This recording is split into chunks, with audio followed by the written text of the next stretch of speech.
Hello बच्चों, कैसे हैं आप लोग। उम्मीद है आप लोग अच्छे होंगे, जबरदस्त होंगे। तो आज हम पढ़ेंगे कि सिद्ध कीजिए कि रूट 5 एक अपरिमेय संख्या है। तो जैसा कि हमने पिछली कक्षा में पढ़ लिया है कि 2 प्लस का रूट 5 एक अपरिमेय संख्या है, और दूसरी कक्षा में पढ़ा कि रूट 3 एक अपरिमेय संख्या है। तो आज हम पढ़ेंगे कि रूट 5 एक अपरिमेय संख्या है। तो आइए इसको देखते हैं। बहुत ही आसान तरीके में हम बताएंगे आप लोग को कि जैसे हमने देखा कि पिछली कक्षा में कि हमने कहा कि अगर कोई भी सिद्ध करने के लिए क्वेश्चन आ गया कि ये रूट 5 अपरिमेय संख्या, रूट 7 अपरिमेय संख्या, रूट 11 अपरिमेय संख्या है, तो उसको पहले हम मान लेंगे कि माना माना जो संख्या यहां दिया रहेगा वो परमेय संख्या है। क्या करेंगे? माना वो संख्या परमेय संख्या है। तो लिखेंगे हल। सबसे पहले क्या लिखेंगे? हल। हल हल में लिखेंगे माना रूट 5 एक परमेय संख्या है। क्या है? परमेय संख्या है। परमेय संख्या है। अब जब हमने मान लिया कि रूट 5 एक परमेय संख्या, तो इसको परमेय संख्या के रूप में लिख भी दिया जाए।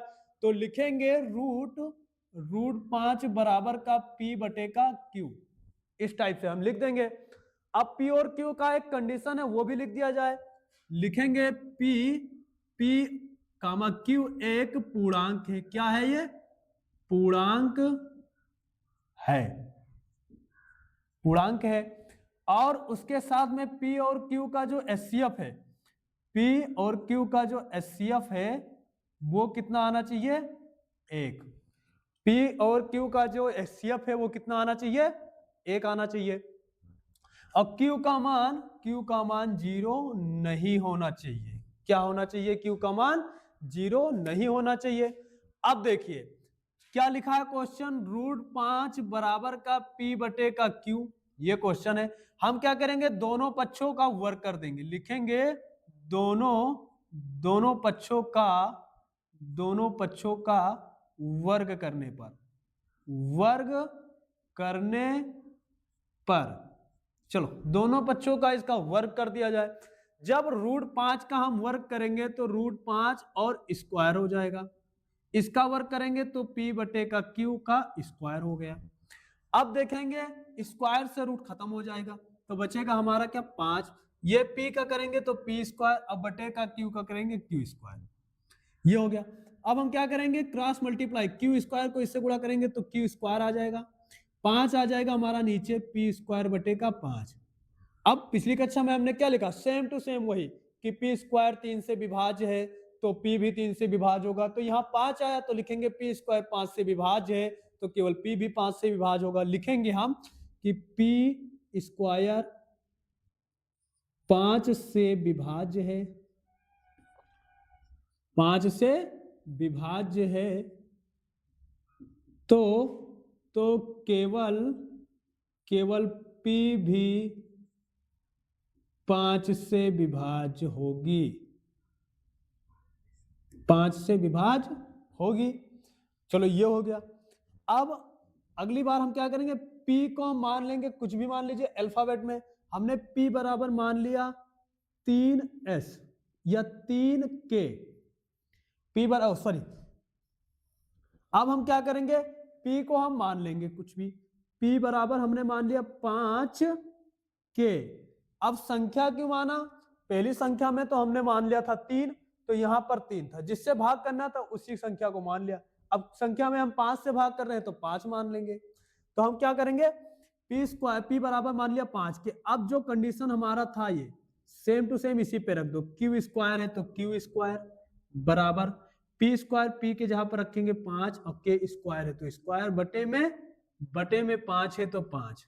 ये हो गया। क्यू स्क्वायर तो क्यू स्क्वायर बराबर 5 का स्क्वायर 25 और के स्क्वायर बटे में 5।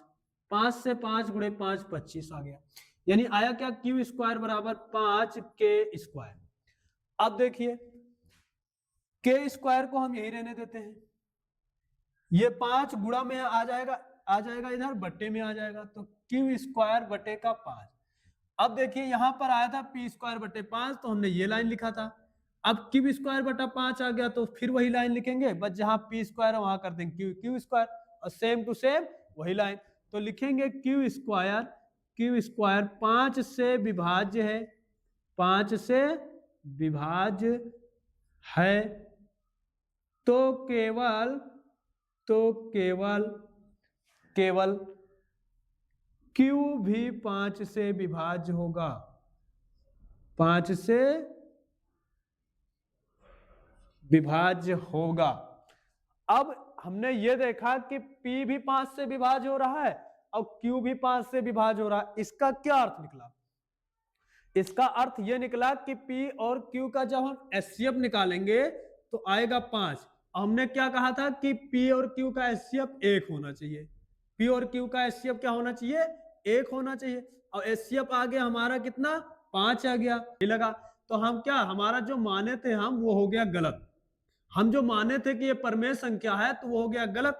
अब ये क्या है? √5 क्या है? अपरमेय संख्या होगा। तो अब लिखेंगे इसलिए, क्या लिखेंगे कि इसलिए हमारा मानना, इसलिए हमारा मानना